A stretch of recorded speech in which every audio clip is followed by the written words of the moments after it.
Welcome back to the channel, everybody, and today it's my number 27 team in my 2025 NFL Deep Dive Series, the New York Jets. I'm going to put it up right now. The formula that I used to come to this conclusion, I graded every player and every coach. You guys have been around the block to know that about these videos by now. And the New York Jets are a team that is in somewhat of a flux, so to speak. Brand new coaching staff, very young coaching staff, a lot of inexperience there, minus Steve Wilkes, who we'll get to. The quarterback situation is very iffy, so to speak, very volatile. They didn't invest in the draft. They stuck with Justin Fields, who they brought in free agency on a pretty interesting, high-end backup deal. So we'll see how that works out. They got some sneaky good weapons. The depth is going to be that of the concern. That's on Tanner Engstrand, the new offensive coordinator, to figure out who that next guy up is. The offensive line was built up pretty well by the previous regime. The new one brought in Armand Membu with the first-round pick they had this year. It really rounded out the offensive line very nicely. We'll get to that as well. The defense sort of plateaued. Saleh did a great job of building them up, but they did kind of plateau there towards last season. And sort of like a season and a half ago, I would say that they kind of plateaued. So we'll get to some of the things that need to get done there by Aaron Glenn and Steve Wilkes to improve on that. But speaking of Aaron Glenn and Steve Wilkes, we are going to start with the coaching staff here, as we always do. Make sure to like, comment, and subscribe before we get started. But with the coaching staff, Aaron Glenn coming over from the Detroit Lions. He's my 24th ranked head coach, which is pretty high for a rookie head coach. It's particularly high for a defensive head coach, a rookie defensive head coach. Now, there's a lot of chatter out there that I really agree with, and that is, I feel like a lot of teams should be more looking for that great offensive mind more so than anything else, because you want that to be sort of the center point of your team, as that becomes the center point of the league, and usually I will say that I've ranked Aaron Glenn high at 24th here, also based upon the performance that we've seen the last 2 years from Jonathan Gannon. Now, we're not going to go off on too much on that. There's a whole Arizona Cardinals video for that. But I was very low on Jonathan Gannon coming out because I sort of saw him the same way I see Aaron Glenn. And I feel like I'm, to a large degree, eating my words on the Jonathan Gannon hire. So I didn't want to just bury Aaron Glenn at the bottom and be like defensive head coach, rookie head coach, number 29-30. I think that would be extremely unfair. That's why I didn't do it. He did some really good work in Detroit. However, he did fall into a category of sort of being one-dimensional. Now, that comes from, I believe, him having a lot of the control over the defense and him sort of being the center point of it and not really having another person in there to really get him to be a little bit more exotic and adventurous. He did a great job of developing a lot of players like Aleem McNeil and Aiden Hutchinson and Jack Campbell and Brian Branch. We saw a lot of great performances from those guys, all under the tutelage of Aaron Glenn. And, being a former player, quite recently, at least recently in terms of when you get these star players, because Aaron Glenn, when he was in his prime, was, I would consider, a star cornerback in the league, had a lot of versatility, and I think he can pass that a lot along to some of these other defensive backs on this team, especially this group in particular that really, outside of Sauce Gardner, there's a lot of question marks popping up for this group, so I think he can be a great influence on them in that sense. And to get Steve Wilkes as the defensive coordinator, he's my 11th ranked defensive coordinator. This brings another dimension that I feel like Aaron Glenn was missing in Detroit that hopefully now he gets. You got all this experience with Steve Wilkes. You get a guy with head coaching experience above all. So it kind of allows Aaron Glenn to take a more CEO role like what he had in Detroit with Dan Campbell. And that's another thing here, is that the culture of the New York Jets is very similar to what Dan Campbell acquired in Detroit when he was first hired. So to bring that mentality maybe with him with Aaron Glenn could be something that Steve Wilkes, as defensive coordinator, can then in turn take advantage of, because he can incorporate some of Aaron Glenn's what worked with Aaron Glenn in Detroit, what Aaron Glenn's comfortable with. But Steve Wilkes will be able to call the plays. He will be able to put his own spin on things. He'll be able to provide a more experienced perspective here and actually probably help Aaron Glenn grow as a coach, as a head coach in particular, much faster. Steve Wilkes infamously was very much had the players of Carolina behind him when he took over that job as an interim head coach. Didn't end up getting it. Ended up in San Francisco, as that replacement defense coordinator for DeMeco Ryans. And, last year with San Francisco, it really didn't work out as great as you would expect, with all the injuries that team had to have. He was kind of hung out to dry there.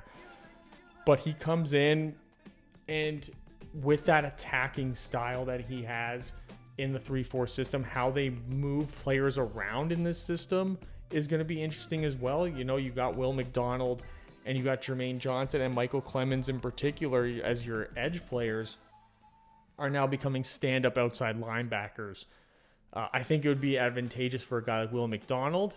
I'm not so sure that it's yet to be seen how it'll work with Jermaine Johnson, especially him coming off of that Achilles injury. I think it'll help with get Michael Clemens on the field more because they'll be able to play some more undersized interior defensive linemen and more like 4-eye techniques, which I think would help Michael Clemens as well, and open up opportunities for Quinnen Williams, who I think could really thrive as sort of like the Aaron Donald role of the 3-4 defense that they're going to run here, converting over from the 4-3 defense. And again, just you get the position coaches in there. There's some youth in that group as well. You see picture there, it's Aaron Curry, former top 5 pick that didn't really work out, but he's been doing some good work since he became a coach, sort of maneuvering around in that aspect. But Aaron Glenn did want to have some continuity coming over from Detroit, and he did that with Tanner Eggstrand, who's going to be the offensive coordinator. Now, red flags have been brought up by other people about why he wasn't just promoted when Ben Johnson left. I think that's a very reasonable question to ask.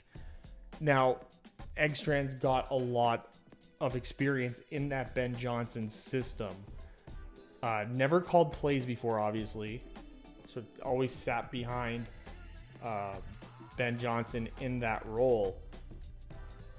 So it'll be interesting to see how he takes over in that position. He's been with Detroit since 2020. He kept getting promoted every year. Passing game coordinator is what he was in Detroit. And that passing game was phenomenal. Again, him not getting promoted in Detroit, them hiring outside of house. It makes me question how much impact he truly did have. But then Aaron Glenn was in that building. Aaron Glenn was in a lot of the coaches' meetings. Even though he was on the other side of the ball, he would know one way or the other if Tanner Eggstrand was worth this position. Now, I would understand people might question, why didn't Ben Johnson take him? Well, because maybe Tanner Eggstrand wanted this responsibility in New York rather as a play caller and as having control over the offense than going with Ben Johnson and basically being in the exact same position, just maybe with a bit of a pay raise. Now he gets the same type of pay bump as a coordinator, but actually gets some type of power here. And I rank him 22nd just because of the amount of success that he's had as a position coach, as the passing game coordinator, and just under the tutelage that he had with Dan Campbell and Ben Johnson throughout his entire run. The way that he can execute the run, however, that was never something that he was necessarily in control of. 3 seasons as a passing game coordinator, a little bit hands-off in the run game, and the way that this roster is built, at least for this season, is it's going to be built around the run game. Now, Detroit did do a lot of running, and I think that he can bring that over with him, but how inventive will he be with the pieces that he has? They got a lot of interesting pieces out there. We said this with the New Orleans Saints video, that there was a lot of specialized players on this team, and I think there's some very similar type players in this Jets roster that maybe have been underutilized the last couple of years, especially under Nathaniel Hackett, who is, used the first 4 letters of his name to get a true opinion on what his value is in the NFL as a coordinator at this point. There are some experienced assistant coaches throughout the offensive staff as well that should help him out. But I do feel like maybe early on this offense is going to take a while to truly get going. I think Tanner Eggstrand's going to have to take some time to find his stride as a play caller and as a strategist. I think having some more experienced guys like you see pictured below will help him with that. I think Aaron Glenn overseeing everything, I think will help keep him level-headed. And if Aaron Glenn can establish the proper culture, then I feel like everything else will fall into place, even with the more inexperienced guys like a Tanner Eggstrand on the offensive side of the ball.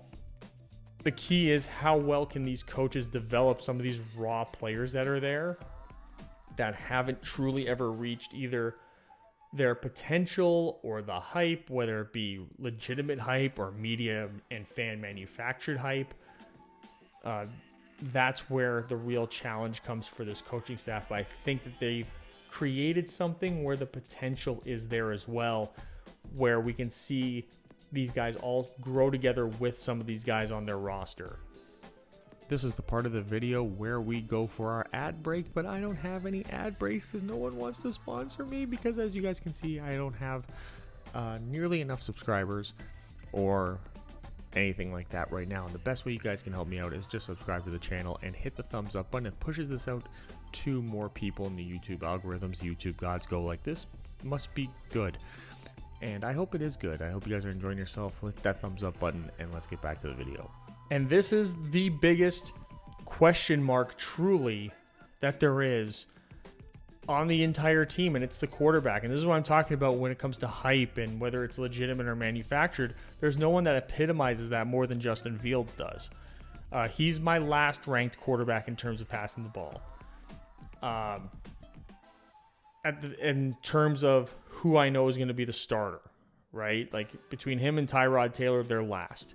You'll see in the Indianapolis Colts video, I do have Anthony Richardson. Spoiler alert, I do have him ranked below him, but I do have Daniel Jones, who I believe they're in a legitimate quarterback competition up there, ranked a little bit higher than Justin Fields. So it ends up being just slightly a higher grade here, which is why they fall into last place. But I don't think that this is any true surprise to anyone who's watched Justin Fields throughout his career. He's a tremendous athlete. He runs the ball really well. He's really good at escaping the pocket, but he's just very poor at doing quarterback things that make a quarterback truly successful in the modern age. Like, he's a little bit better of a running threat than I would say Josh Allen, but Josh Allen is as good of a running threat as you can be, and he throws the ball as well as any other quarterback in the league. So there's a huge other X factor there. Once teams sort of figure out Justin Fields and how to keep him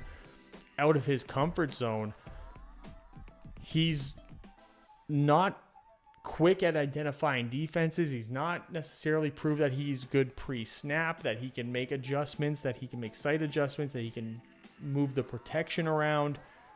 He's not particularly good under pressure. He's sort of above average when he's kept clean even. Shockingly, the play action game, he has not executed well in play action. You know, his ability to get his eyes back downfield following fakes has always been kind of slow. The way he processes after that. When he has thrown the ball deep, he's actually done quite well. Everything other than that, you know, when you get to those under 20-yard throws, which is a majority of what a quarterback is going to be throwing throughout a game, he's just sort of You know, like you look at the big-time throws to turnover-worthy plays, 6-6. Doesn't throw the ball deep all that often. You know, takes very calculated shots, especially last year in the Arthur Smith offense. His adjusted percent, he had a high adjusted completion percentage, but I mean, what really was there for Justin Fields other than just these weak, check down moments, screen passes, and all that, he just wasn't the guy that they needed to have a lot of long-term success, which is why even though he had there was a decent win-loss record in Pittsburgh when he got benched, it was like you knew that you had more potential with Russell Wilson. And you can talk about how the team finished the year. I assure you the team would have finished much worse if Justin Fields just played the whole year. They probably would have only won six games, maybe 7, and that would have been it. They would have been lucky to have won those. I think that he is going to get a legitimate chance here to play the whole season if he stays healthy. I think that there's not a lot of high expectations from this organization that they're going to be these giant winners now, and I think that's going to help him. I think it's going to give him some time to maybe develop certain aspects of his game. Maybe Tanner Eggstrom can unlock something in him the same way Detroit unlocked those things in Jared Goff. Maybe he can bring over some of those strategies to help out Justin Fields in that way. I just don't know that Justin Fields has the tangibles and the intangibles that Jared Goff had. I think in all fairness, I think Justin Fields, for all intents and purposes, is a quality backup type. His running ability, which we'll get to a little bit later, I think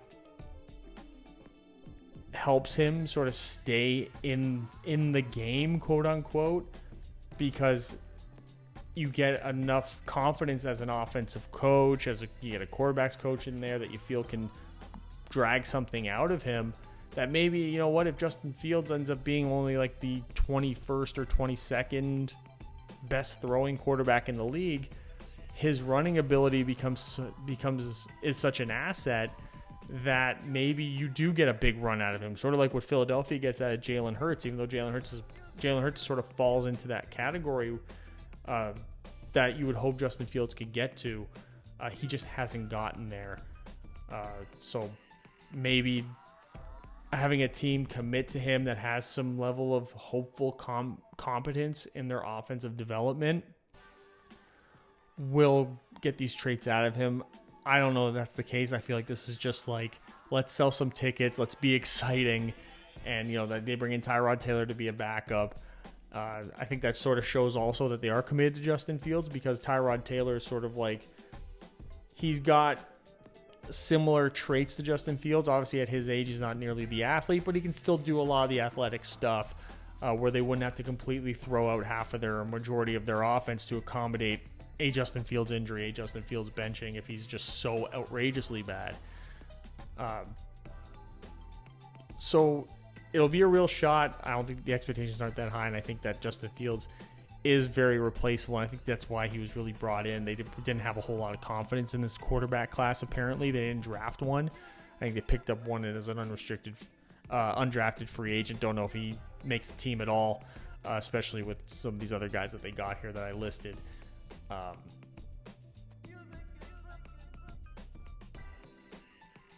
I feel like the next quarterback class is so strong that if Justin Fields doesn't play like a top half of the league quarterback this year, then he's out. They gave him that Gardner Minshew contract where you don't feel bad about replacing him because it's a high level backup quarterback contract anyway.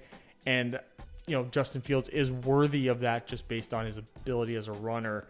That sort of keeps you in the game, but it does leave him, like I said, as this backup type more so than a starting quarterback in today's league, even with the evolution of the quarterback position to be more athletic. So with the weapons group here, they're going to be tied for 26th. It's a group that's really similar to what we just covered in the previous video with the New Orleans Saints, that has that one high-end guy, ironically, an Ohio State wide receiver. But what else is truly going on there? Who's going to break out as the number 2 guy? And there's a number of players here that they're all going to get these opportunities to be that guy, luckily for them.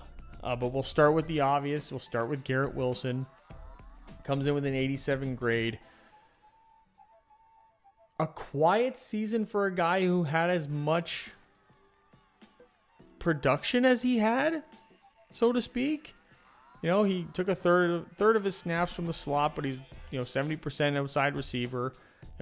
Being able to move him into those positions is advantageous, creates some matchup issues, especially if you notice a lot of man coverage is coming your way. That can open up some opportunities for him. I don't necessarily expect this kind of production to persist because, last year when you have Aaron Rodgers as your quarterback, you're going to be throwing the ball a lot more. They did throw the ball a lot last year. I expect that to be much closer to a 50-50, if not a 55% running this year. So his statistical output will definitely drop. I think from a fantasy perspective, maybe stay away from him, at least early on. But this isn't fantasy football. At the end of the day, he is just living at that 15th to 20th ranked number one receiver in the league. Because, he did burst onto the scene, then he kind of did stall out. Now, there was, again, the incompetence of the offensive coaching that he's been under the last couple of years, I think definitely plays a factor in just moments where he just hasn't wowed the way that we would want him to. I expect him, with his 5.6% drop rate, 50-50 on contested catches, an 89.4 passer rating considering what they were dealing with last year, I think is pretty good. He's still a great route runner. He has a lot of success down the field.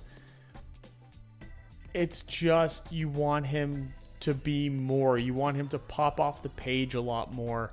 You want him to pop off the page the way that A.J. Brown does, the way that Jamar Chase does, Justin Jefferson. You want him to be in that class. When you take a guy 10th overall, that's your expectations of him, is to be into that world. And unfortunately this year, I don't think he's getting necessarily a chance to show that. I think that there is a huge opportunity for him, if he does have a huge season, to be the reason why Justin Fields maybe gets another year as a starter. It's going to take a lot of work for him to do that, however, and I just don't know that the offense is going to be necessarily designed for him to do that. Doesn't take away the fact that he's a great player, and we did see a lot of great success from his offensive coordinator, Tanner Eggstrand, in the passing game as a passing game coordinator in Detroit.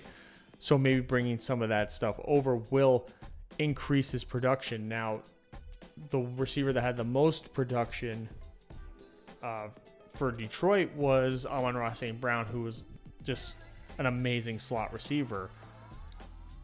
That opens up opportunities for, Tyler Johnson or Josh Reynolds, or another one I'm really looking at, Malachi Corley, who had the Deebo Samuel comparisons coming into the league. I think it was the first game of the year. He did the old, didn't hold on to the ball long enough for it to be a touchdown, fumbled it at the one because he wanted to do a celebration nonsense and never really recovered from that.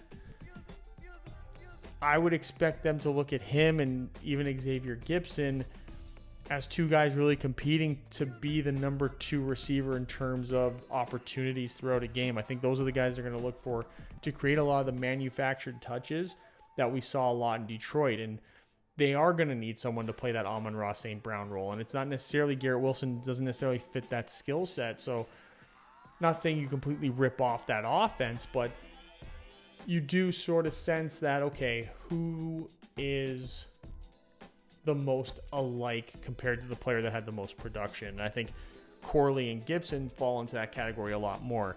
I think there's an outside chance that Arian Smith, a guy that they actually brought in, that this regime is responsible for having here, could be a huge X factor as well.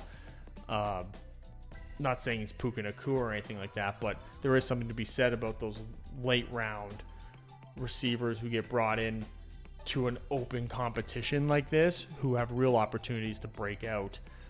Alan Lazard, I don't know if he's worth talking about. The only reason he was on this team is because he's Aaron Rodgers' friend, and I think Pittsburgh learned their lesson about not wanting him. Watch me post this video and him get traded there for like a 7th round pick or something like that, but I'm not particularly excited about a guy like Alan Lazard at all.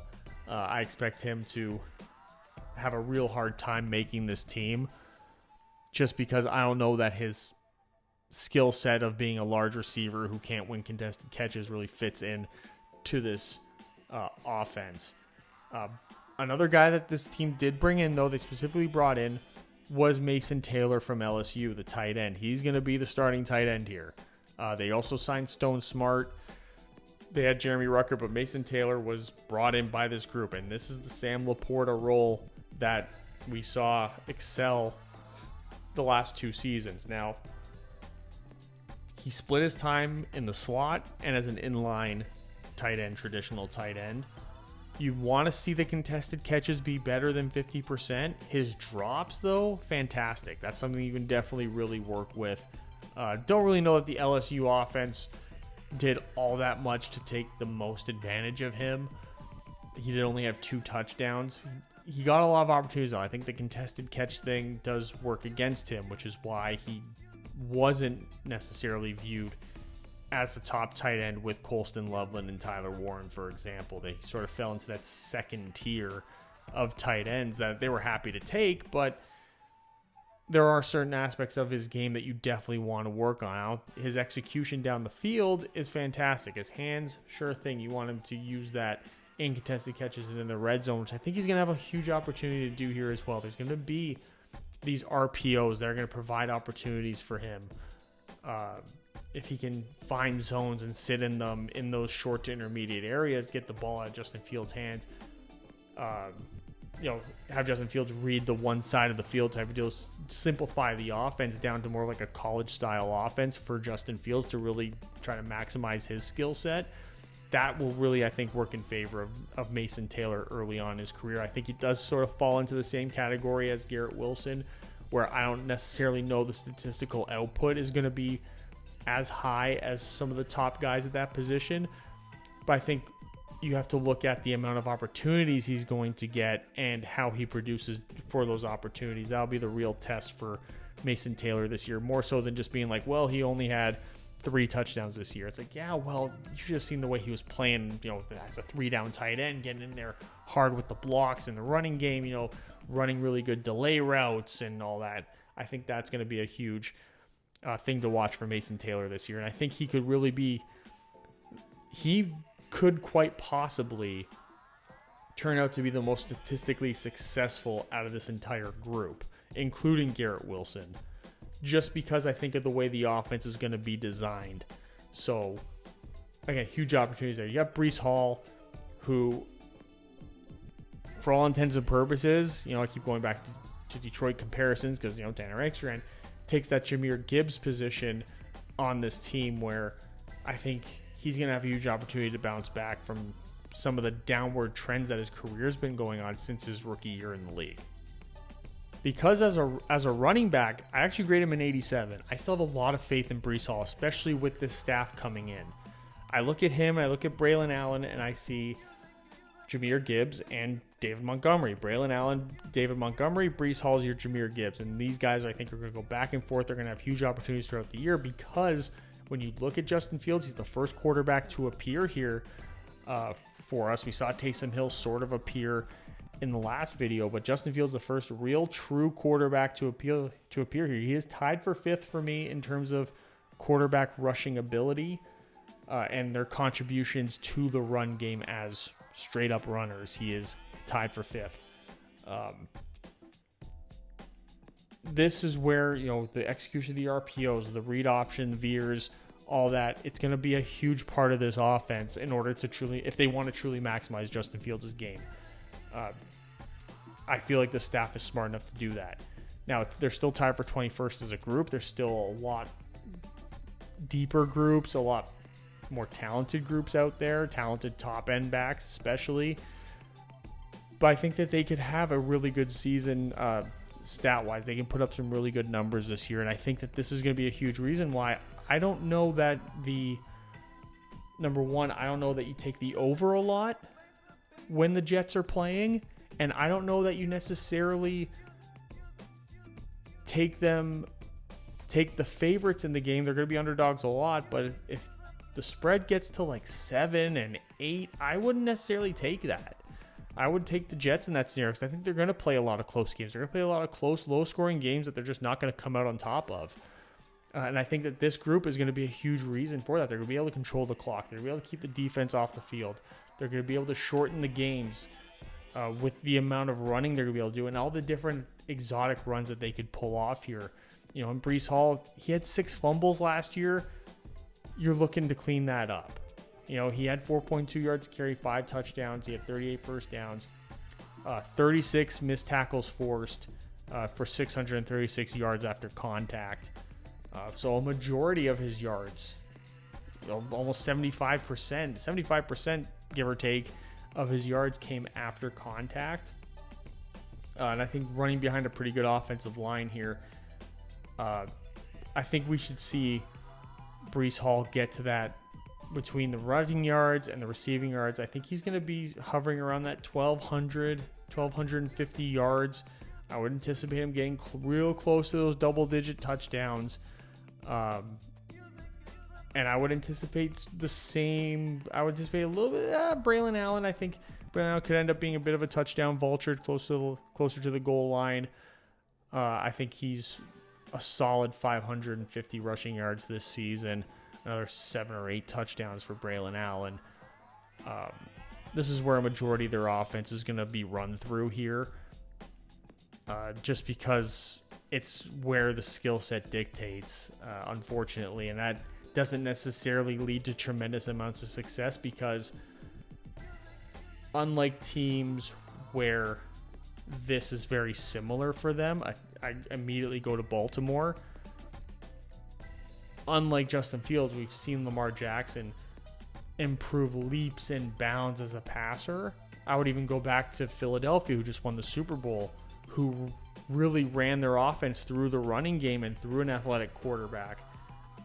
Again, you had a much better passer, so I think that the ceiling for what this offense could be is significantly lower because of that, though they have all this talent here in the running game. If this was the type of offense that they were positioned to have and it was 1998, then you'd be yelling Super Bowl contender probably for this offense. But it's just, the league is just too different now, and they just don't have, this group is not good enough to carry them in any significant way. This is a really good group, though, I think, long term, when you look at Breece Hall and Braylon Allen in particular, for when they get a quarterback that's much more developed in a more traditional sense.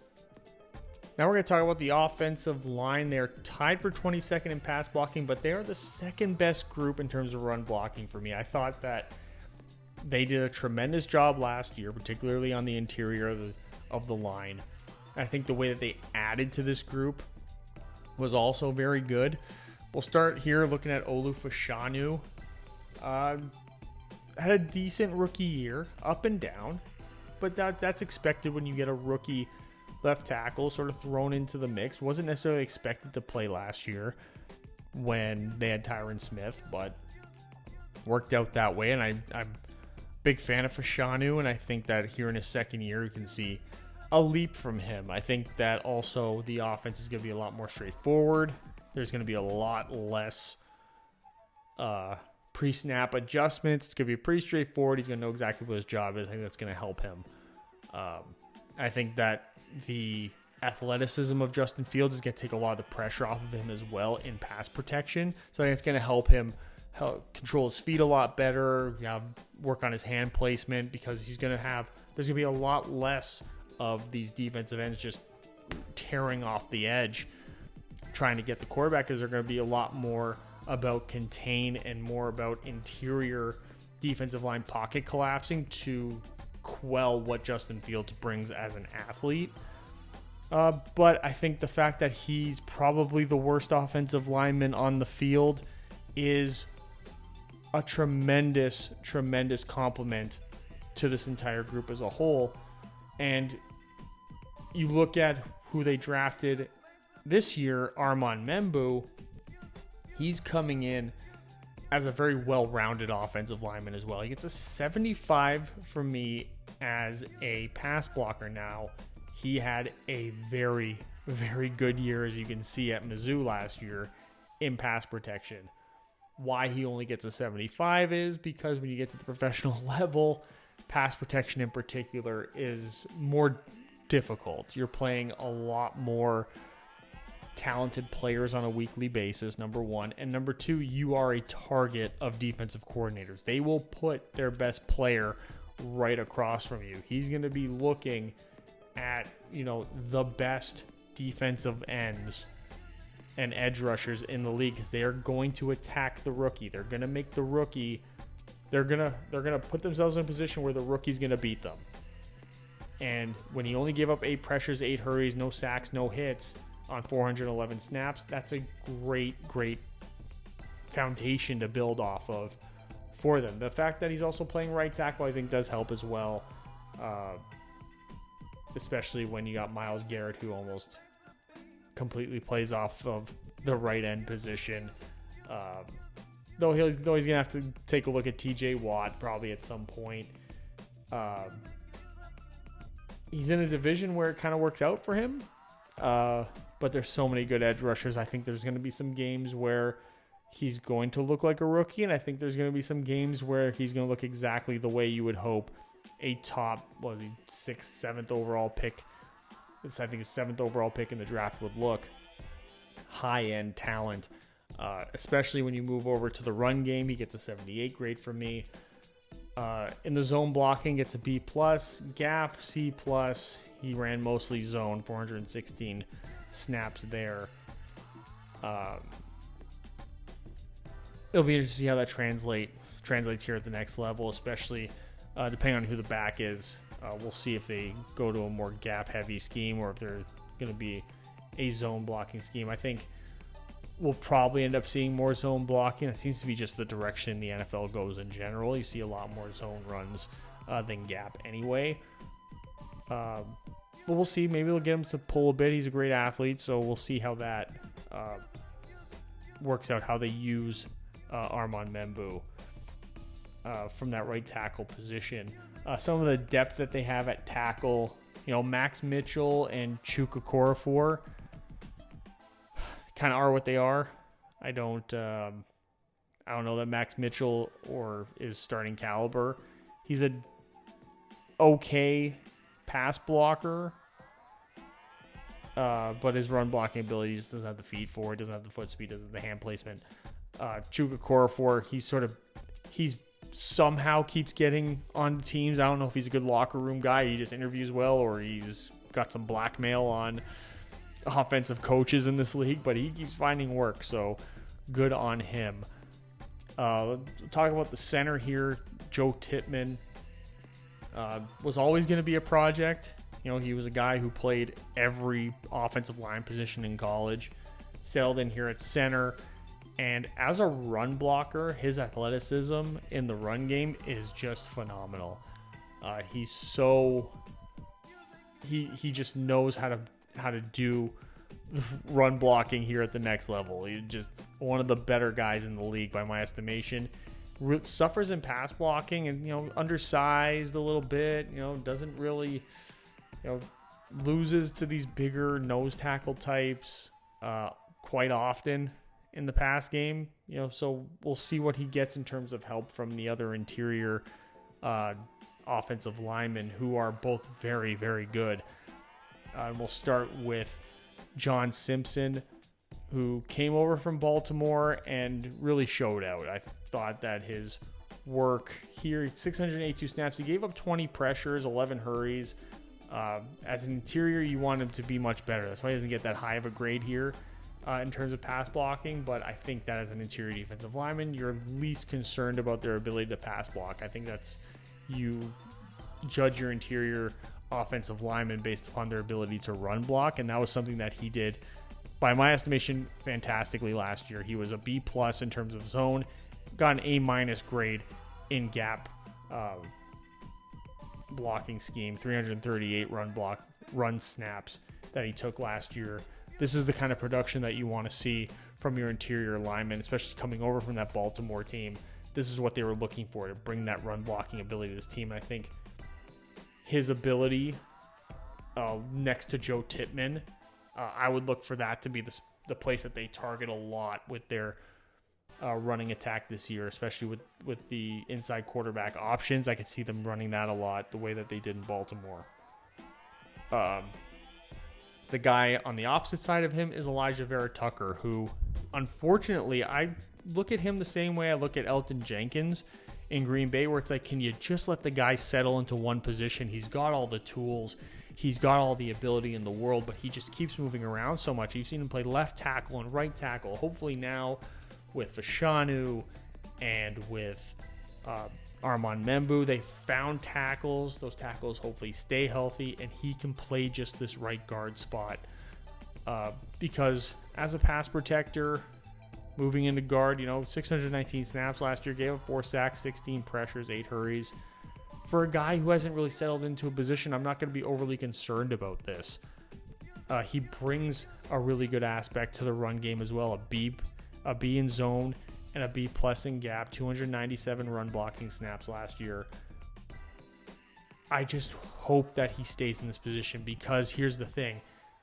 This is why I really like them bringing in Josh Myers, because Josh Myers has the ability to sort of be this fourth interior offensive lineman, where if Tippmann or Simpson goes down, Josh Myers can slide right into that spot. I also like them picking up Gus Hartwig, who I think throughout the year, I think he's a better option than Josh Myers, particularly in pass blocking, where you can see him play some guard in a pinch as well. He is a rookie, so there is some significant question marks around late round rookies, but Trey Smith is also a guy that exists. Xavier Newman, I think, is sort of the odd one out here on cut day if they decide to keep only 9 offensive linemen like most teams do. But overall, man, there's a lot to be excited here for this group. This is another thing, sort of like what I said with the running threats. This is going to help this offense not completely suck in the sense of they're not going to be. I don't anticipate there being a lot of 3 and outs here. I just think that if they end up falling behind the 8 ball a bit, they get behind schedule, that's where they're really going to struggle in terms of getting back ahead. But this group is so solid that it's going to help the run game. It's going to help keep Justin Fields upright. Even though they are tied for 22nd, they're good enough where they're going to allow Justin Fields to have the opportunities to get the ball out of his hands, and he's not going to be just running for his life unless he just continues to be a quarterback to bail out of clean pockets. I think there's going to be a lot of opportunities for clean pockets for him. And especially, we get a new offensive line coach. You expect Fashanu to develop as the year goes on. You expect that 69 grade to get better.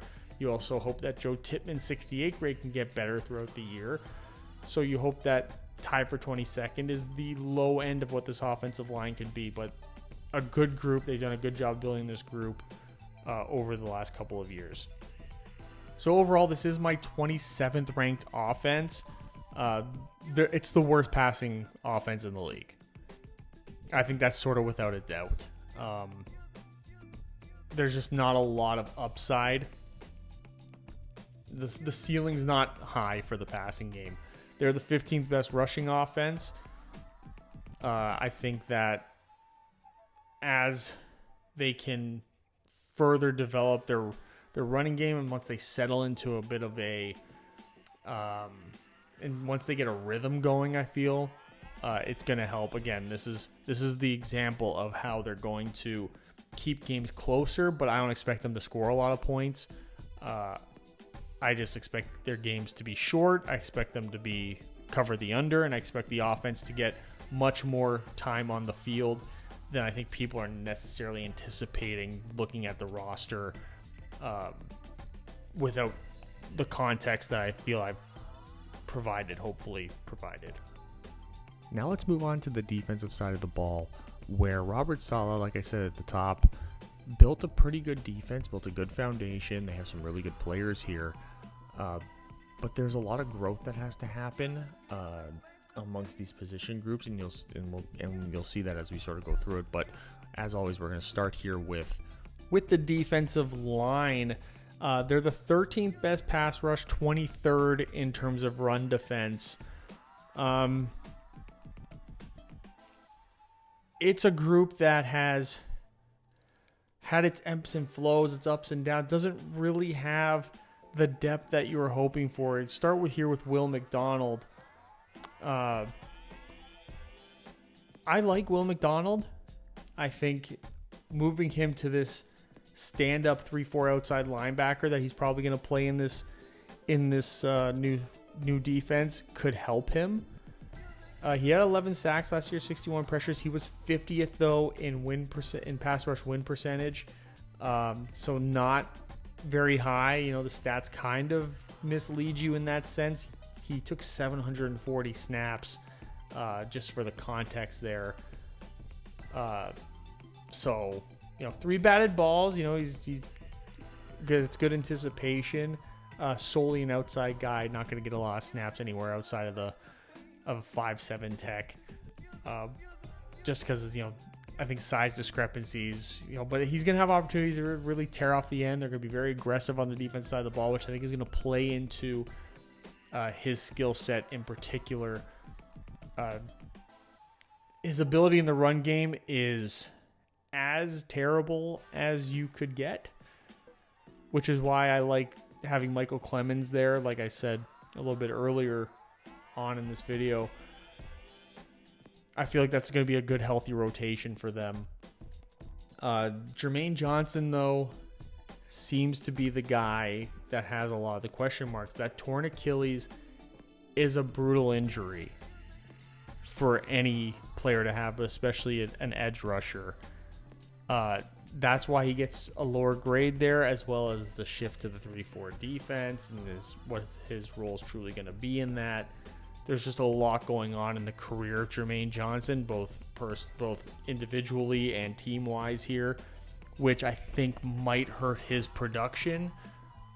I still think he's got an upside as a player. It's just working out, getting over the mental aspect of that type of an injury, I think could hinder him early on.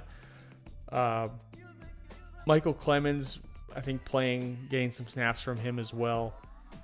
It'll be interesting to see what the snap split is between those 3 guys. I think it'll probably be a lot more even than people are expecting it to be. I also see Rashad Weaver maybe getting some snaps and, you know, a couple of snaps in true pass rush situations. And Eric Watts is another one. He's got some balance to his game. I anticipate seeing him maybe more on early downs as well.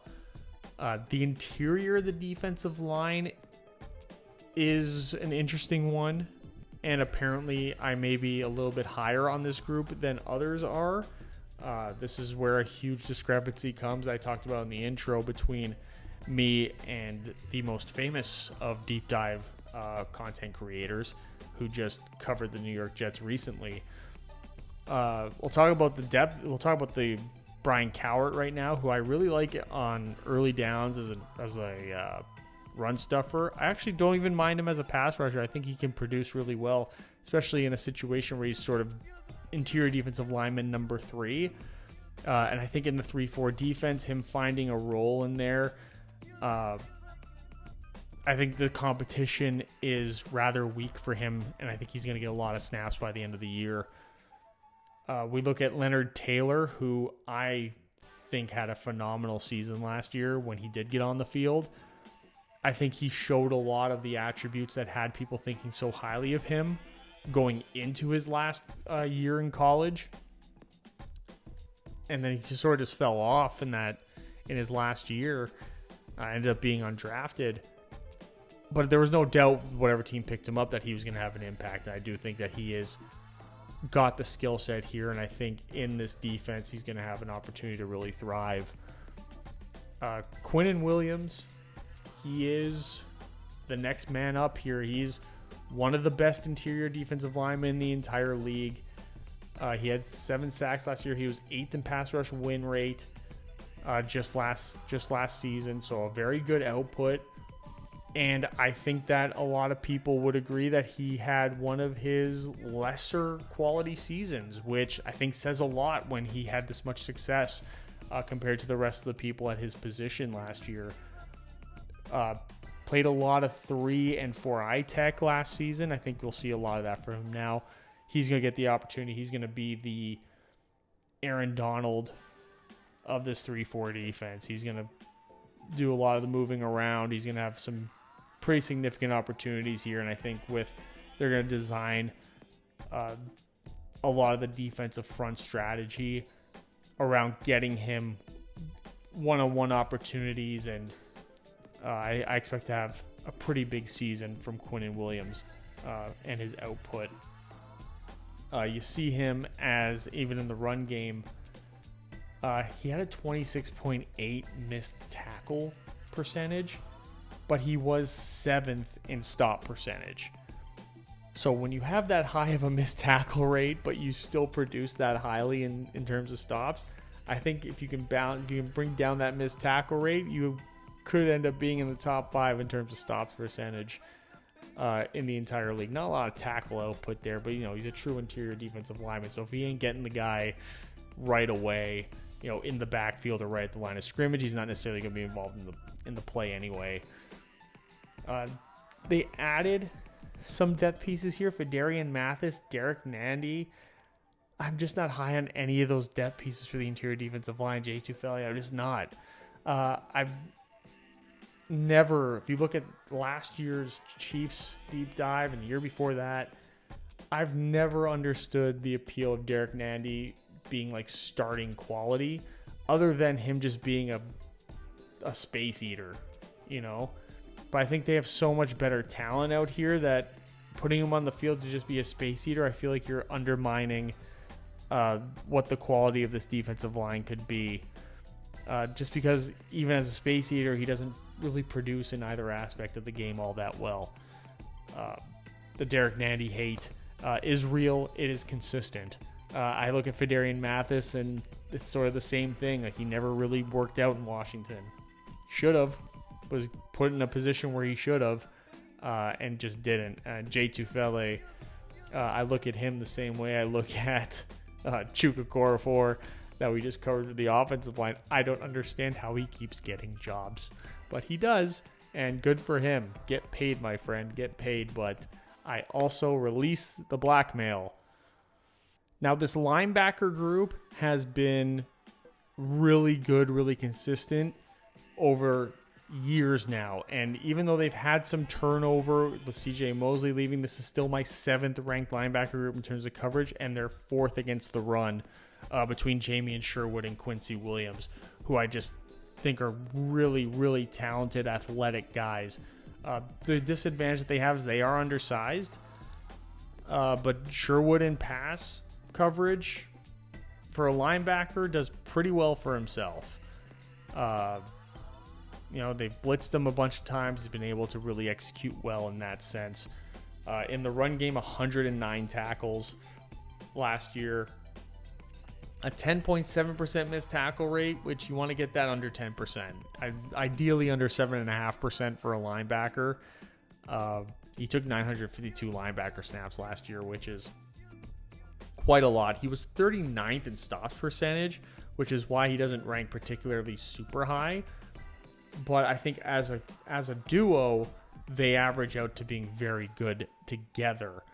Then you get to Quincy Williams, who does have the ability to be this Pro Bowl, all-pro quality linebacker. He's really improved since his time in Jacksonville in particular. Once he got here and under the tutelage of Robert Saleh, he really broke out. He did a good job moving around during passing downs. Didn't execute as highly as you would hope. Still was able to blitz really well. Got 15 pressures. Gave up a 106.9 quarterback passer rating when targeted, though. So we'll see how that works out. If he can improve, play a lot more zone coverage. I think he'll be blitzing a lot more as well. And I think his ability in the run game, 12.7% missed tackle rate. He was 24th in stops percentage, had 4 forced fumbles on 932 linebacker snaps. He also kicked out into the slot almost 100 times last year. So we'll see how much that continues this year. But I think that the athleticism is certainly there. Again, I could just go to them both being undersized. Like Jamie Sherwood is a converted safety. He was a safety in college. Quincy Williams, again, always been sort of undersized, hovered around that like 220 mark for most of his time. And I would have to look up what his latest weigh-in was. So that becomes a concern. The other concern, the giant elephant in the room, is the issue with depth at the linebacker position. They've thrown a lot in terms of late round draft picks, undrafted free agents, some low end free agent signings at this group to try to create some depth. And it's really just one low end player after another that I feel is just kind of lucky to be on the team. Zaire Franklin was kind of a preseason darling for that little bit there. Never really produced. Marcelino McCray-Ball, Jackson Sermon, Jamin Davis, what a bust. Jimmy Chiarlo, they got Francisco Mauagoa, who I think has some sort of leg up on the rest of these guys in this group, but I don't have necessarily high expectations of him either.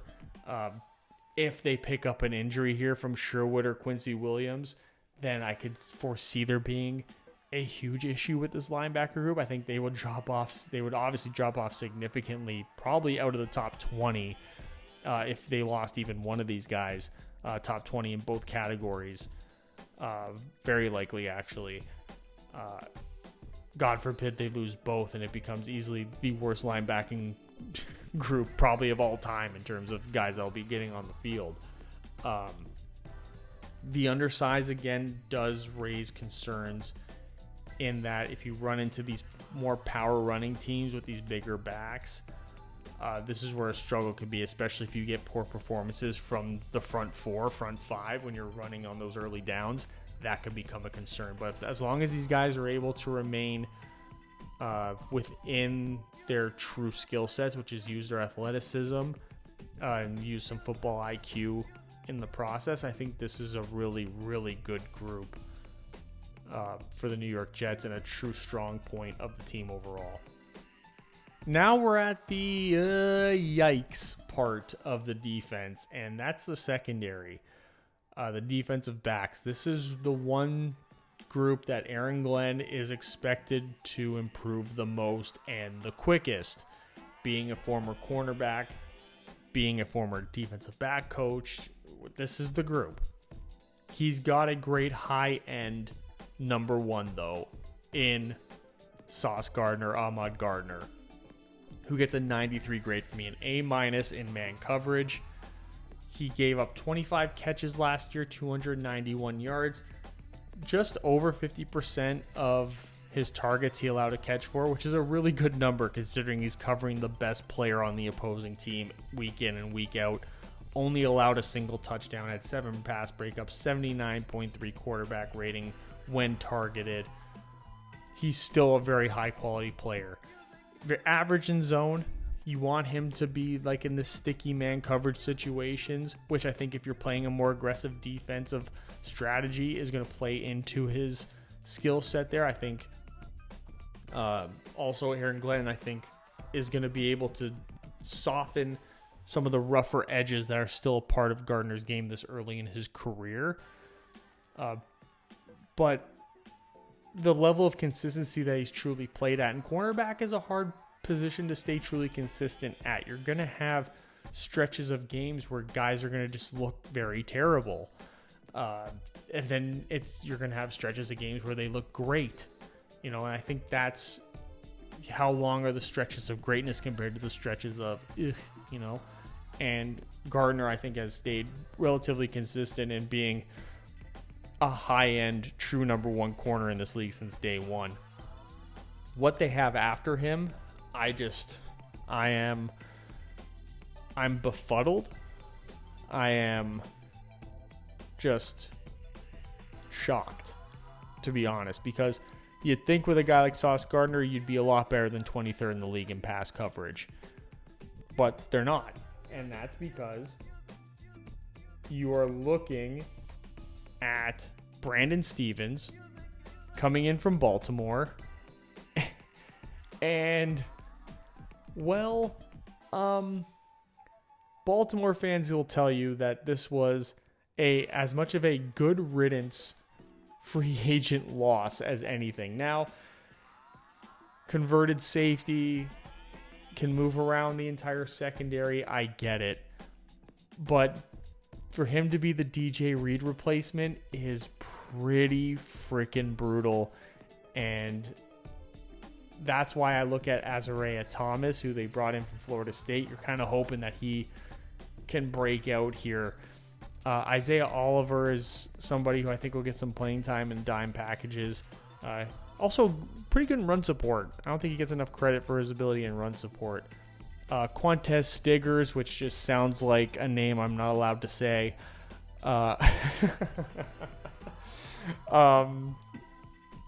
Maybe he'll get some opportunities. It's wide open at the other outside corner position for me. It really is. Even with Jarek Bernard Converse there, don't really know if he's going to be a corner, if he's going to be a safety. It's wide open. The nickel is really, to me, settled. That's Michael Carter II. Needs to improve significantly. You see there the targets, and then targets they had overall, and then in the brackets is what he gave up in terms of yards. 82.7 in passer slot quarterback rating. So when he's targeted, he only got 252 snaps from there. So he wasn't necessarily the true legitimate all the time guy on the field there. Health and all that comes into play as well. But you're hoping that he can be the guy that he was earlier, like in those first Saleh years where this group was really strong with Gardner and Carter were really good out there. Carter was like a really strong nickel. I think he can get back there, especially now with Aaron Glenn as the coach. You're hoping that can be the case, that he can then, again, unlock some of those characteristics that we saw previously. And there's not a whole lot of competition, true competition for Michael Carter right now in terms of who's going to take that nickel spot. I mean, Brandon Stevens could be that guy. If he is, I think you got bigger problems, Jets fans. I'm sorry. One of the biggest problems, though, that they also have is the safety position. It's sort of been a real weak spot on this team for a while now. Tony Adams has been consistently the best safety on the team the last couple seasons. Pretty good in pass coverage. It's a B for me in zone coverage. Was targeted 27 times, gave up 21 catches, 256 yards. Not a lot of yards for a safety to give up when he's targeted. Usually those targets end up deep down the field. He didn't really give up a whole lot of that. They didn't really get the opportunity to target him in that sense. He did give up a 103.1 passer rating. Took 113 slot snaps, 375 box safety snaps. So that was a majority of what he did play last year was as a box safety. So we'll see him move up on some tight ends, catch some running backs out of there, maybe blitz a little bit. And as these defenses get more exotic, had 5 pass breakups, really strong performance there. But playing that box safety role, you want to see him be a lot better in the run game than get a 68 grade. For a guy that's a majority box safety, at least half of his snaps, give or take, were as a box safety. You hope that he can give you a better production than that. They brought in Andre Sisco from the Jacksonville Jaguars, who doesn't necessarily raise the floor all that much for this safety group. One of the guys I would keep my eye on, though, is Malachi Moore, coming from Alabama. He was somebody that was thought really highly of the last couple of draft cycles and then just sort of kept falling off, and now he's finally in the league. And, I mean, sneaky Brian Branch, former teammate, did overshine him. Maybe Malachi Moore steps up and he becomes the Brian Branch here of this defense.